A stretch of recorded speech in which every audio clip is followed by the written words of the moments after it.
फिर जो बदकार सलीब पर लटकाए गए थे उनमें से एक ने उसे यूं ताना देने लगा, क्या तू मसीह नहीं जो अपने आप को और हमको बचाए?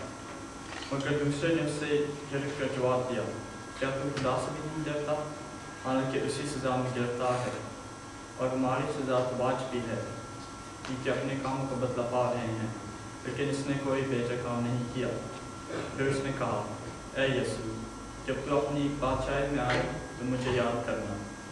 उसने उससे कहा, मैं तुझसे सच कहता हूँ कि आज तू मेरे साथ फिरदौस में होगा।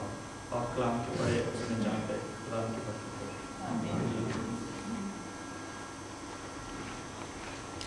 तशरीफ रखें।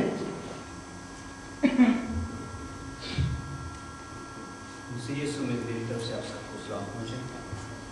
खुदा का शुक्र अदा करता हूँ कि जिसने हमें ये मौका दिया कि आज हम फिर उस इबादत के हिस्सा में ठहरे जो एक जिस्मानी दुख के तौर पर खुदा यीशु मसीह पर गुजरी। लेकिन मैं जानता हूँ कि ये सब कुछ हमारे लिए हुआ क्योंकि खुदा को हमारी मखलसी ज़रूरी थी। खुदा तरह बतरह इंसान को बचाने के लिए काम करता रहा और आखिर में उसने बेटे के वसीले से हमारे लिए निजात का काम मुकम्मल किया। आज उस मिशन के आखिरी मराहिल में खुदा यीशु मसीह सलीब पर चढ़ा दिए गए और उनकी ज़ुबान मुबारक से निकले मुख्तलिफ अल्फाज जिन्हें हम 7 कलमात का नाम देते हैं। आज हम उस पर गौर कर रहे हैं और जिस तरह भाई ने पहले कलमा यानी मोहब्बत के कलमा पर और मुआफ़ी के कलमा पर, ये पहले तीनों मोहब्बत के कलमे हैं जिसमें मुआफ़ी, नजात और मोहब्बत के अंदर तकसीम किया गया है, पर गौर किया। और मैं इस वक्त आपके सामने दूसरा कलमा जो खुदा यीशु मसीह ने सलीब पर अदा किया उस पर गौर करूँगा। जब हम इस हवाला को देखते हैं तो इसमें इस मंजर को देखते हैं तो इसमें 2 बदकार, इनके कुछ डाकू या बहुत ही गुनहगार लोग थे जिन्होंने बहुत जराइम किए होंगे, वो और साथ खुदा यीशु मसीह के 3 शख्स जो हैं वो सलीब पर चढ़ा दिए गए। और हमारे खुदा यीशु मसीह ने कुछ गुनाह ना किया था, उसमें कुछ छलना था, मगर फिर भी एक खुदाई इंतज़ाम था और लोगों ने उसके लिए सलीब की मौत मांगी और उसके मुताबिक उन्हें सलीब पर चढ़ाया गया। और अगर हम इन डाकुओं की ज़िंदगी पर गौर करते हैं तो इन्होंने मेरे ख्याल में बहुत सारे घिनौने काम किए होंगे। ये इस लायक ना थे कि इस दुनिया में ज़िंदा रहते। और उस वक्त की हुकूमत ने, चूँकि रोमी हुकूमत थी, बहुत सख्त हुकूमत थी, वो जुर्म साबित हो जाने पर सख्त से सख्त सजा देती थी। इसलिए इनका जुर्म बहुत ही अमीर किस्म का होगा जिसकी वसीला से इन्हें सजाए मौत दी गई। और ये कुछ नविश्तों के मुताबिक भी था क्योंकि खुदाई से जब मुख्तलिफ पैगम्बर, मुख्तलिफ नबी पेशनगोइयाँ करते रहे तो उसके बारे में एक पेशनगोई में लिखा है कि वो बदकारों में गिना गया और उसी पेशनगोई की तकमील भी थी एक। और इसमें एक हमारे लिए बहुत बड़ा पैगाम भी था, वादा था जो खुदा यीशु मसीह हमें सिखाना चाहते थे, क्योंकि ज़िंदगी में जो कुछ उन्होंने तालीम दी उसे अमली तौर पर करके भी दिखाया। और आज जब इस पर हम देखते हैं कि डाकुओं के और खुदा यीशु मसीह के दरमियान में ये मुकालमाबाजी है। एक डाकू जो कि उसकी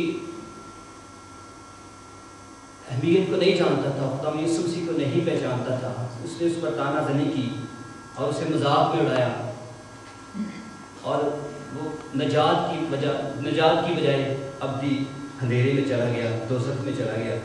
और दूसरा डाकू जिसने उसकी नजात बख्श काम को पहचाना, खुदा यीशु मसीह को जाना और उसने अपने गुनाहों का इकरार किया और गुनाहों का इकरार करने के बाद खुदा यीशु मसीह से रिक्वेस्ट करता है, माफ़ी मांगता है और उस माफ़ी के वसीले से वो नजात हासिल कर लेता है। मेरे अजीजों, आज हमें भी इसी तरह अपने गुनाहों का इकरार करने की ज़रूरत है ताकि हम खुदा यीशु मसीह के पास आएँ, अपने किए का इकरार करें और खुदा यीशु मसीह से नजात हासिल करें, क्योंकि वो नजात देने के लिए ही इस दुनिया में आया और नजात देने के लिए हर वक्त तैयार है। आज से तकरीबन 2000 साल पहले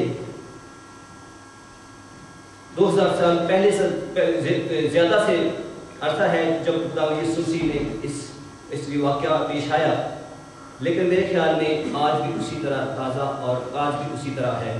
جب ہم اپنے گناہوں کا اقرار کرتے ہیں، اس کے پاس آتے ہیں تو ہم نجات پا لیتے ہیں۔ ہم اس میں دیکھتے ہیں کہ ایک اور کہانی تھی مسلم بیٹے کی، وہ بھی اس سے مماثلت رکھتی ہے۔ مسلم بیٹے نے اپنے باپ کی نافرمانی کی اور سارا کچھ لے کر غیر ملک میں چلا گیا، وہاں جا کے اپنا پیسہ برباد کیا، گناہ کیا۔ مگر جب اسے وہاں یاد آیا کہ میں نے یہ سب کچھ غلط کیا ہے، اسے احساس ہوا کہ میں نے یہ برا کام کیا یا گناہ کیا، اپنے باپ کی میں نے نافرمانی کی ہے۔ تو اس احساس کو لے کر جب وہ واپس لوٹتا ہے اپنے گھر میں، تو اس کا باپ پہلے اس کا انتظار کر رہا ہوتا ہے۔ وہ روز دیکھتا ہے اس کی راہ، جب وہ آتا ہے تو اس کا باپ اسے باپ کے گلے لگا لیتا ہے، اسے معاف کر دیتا ہے، اور وہ اپنے باپ کے سامنے اقرار کرتا ہے کہ میں نے تیرا گناہ کیا، میں نے تیرا روپیہ پیسہ میں نے وہ کسبیوں میں اڑا دیا، میں اس لائق نہیں کہ تیرے حضور تیرا بیٹا کہلاؤں۔ مگر باپ نے اس کو مکمل طور پر معاف کر کے اسے مکمل اتھارٹی دی، گھر میں سے بیٹے جیسا اسے اختیار دیا، اسے سب کچھ فراہم کیا جو کچھ اس کی ضرورت تھی، اچھے سے اچھا کپڑا پہنایا۔ آج اسی طرح اس ڈاکو کی بھی ہم زندگی کو دیکھتے ہیں کہ اس نے بہت سارے گنونے کام کیے ہوں گے، بہت سارے غلط کام کیے ہوں گے۔ یہ اس وقت کی عوام کے یا اس وقت کی حکومت کے مطابق یہ اس لائق نہیں تھا کہ زندہ رہتا، اس کو ہلاک کرنے کے لیے انہوں نے صلیبی موت دے دیا۔ مگر جب خدا یسوع مسیح کے پاس آتا ہے، یہ اپنے گناہوں کا اقرار کرتا ہے اور خدا یسوع مسیح سے درخواست کرتا ہے کہ جب تو اپنی، کیونکہ اسے پتا تھا اور اسے یہ پتا تھا کہ یہ خداوند یسوع مسیح کل جہاں کا اختیار رکھتے ہیں، انہیں مکمل اتھارٹی حاصل ہے، اور جب اس نے ریکویسٹ کی کہ جب تو اپنی بادشاہی میں آئے تو مجھے یاد رکھنا، اس میں ہم دیکھتے ہیں کہ جواب کتنا تسلی بخش تھا۔ اس میں دیکھ کر خداوند یسوع مسیح اسی وقت سے کہا کہ آج ہی تو میرے ساتھ فردوس میں ہوگا۔ میرے عزیزو، اگر ہم اپنے گناہوں کا اقرار کر کے خداوند کے حضور آ چکے ہیں تو خداوند کا شکر کریں، اگر نہیں آئے تو یہ موقع بار بار نہیں ملتے۔ زندگی ایک محدود سی ہے، ایک پانی کی بلبلہ کی مانت ہے، پتہ نہیں کب ختم ہو جائے۔ میں کسی دوست سے بات کر رہا تھا اسی موضوع پہ توبہ کے، وہ کہتا تھا جب وقت آئے گا دیکھا جائے گا۔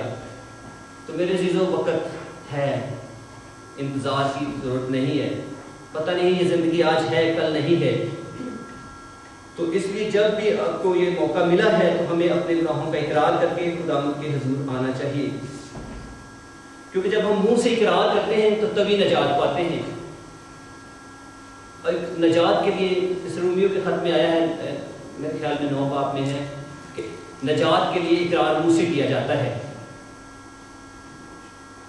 تو جس طرح خداوند یسوع مسیح نے اسے نجات دے دی، اسی وقت انہیں فردوس میں جانے کا حکم دے دیا، اسی طرح خداوند آج ہمارے ساتھ بھی کرنے کو تیار ہے۔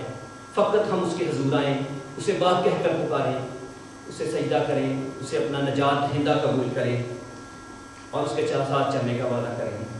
شکریہ۔